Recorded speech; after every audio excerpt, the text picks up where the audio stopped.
آج کا کام نہ رکھو کل پر۔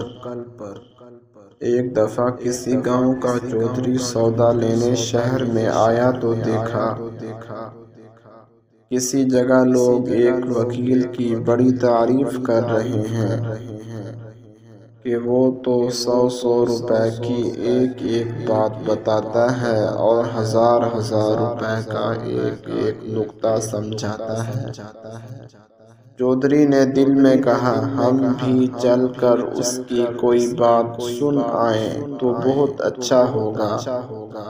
یہ سوچ کر وہ وکیل کے مکان پر پہنچا اور کہا وکیل صاحب میں نے آپ کی باتوں کی بہت تعریف سنی ہے، کوئی بات مجھے بھی سنا دیجیے۔ وکیل نے کہا ہم تو ایک بات کی فیس 1 اشرفی لیا کرتے ہیں۔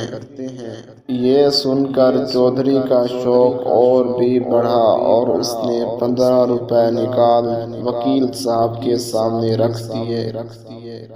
روپے لے کر وکیل صاحب نے ایک کاغذ کے پرزے پر یہ مصرع لکھ دیا، آج کا کام نہ رکھو کل پر۔ چودھری واپس آیا تو مزدوروں نے کھیت کاٹ کر بہت سا غلہ نکال رکھا تھا۔ شام کو وہ چودھری سے مزدوری لینے آئے تو اس نے کہا اس اناج کو گھر میں پہنچاؤ گے تو مزدوری ملے گی۔ مزدوروں نے کہا اب تو وقت گزر چکا ہے، کل دن نکلتے ہی رکھوا لینا، دوسروں کے اناج بھی تو سب باہر ہی پڑے ہیں۔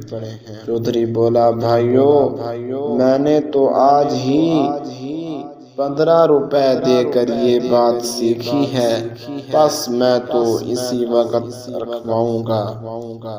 آخر مزدوروں کو اناج گھر میں رکھنا ہی پڑا۔ اتفاق سے اسی رات اس زور کی بارش ہوئی کہ سارے گاؤں والوں کا غلہ پانی میں بہہ گیا یا خراب ہو کر رہ گیا، مگر چودھری کا غلہ بالکل بچا رہا اور بیچتے وقت اسے اتنا نفع ہوا کہ 1 اشرفی کے بدلے 20 اشرفیاں موصول ہو گئیں۔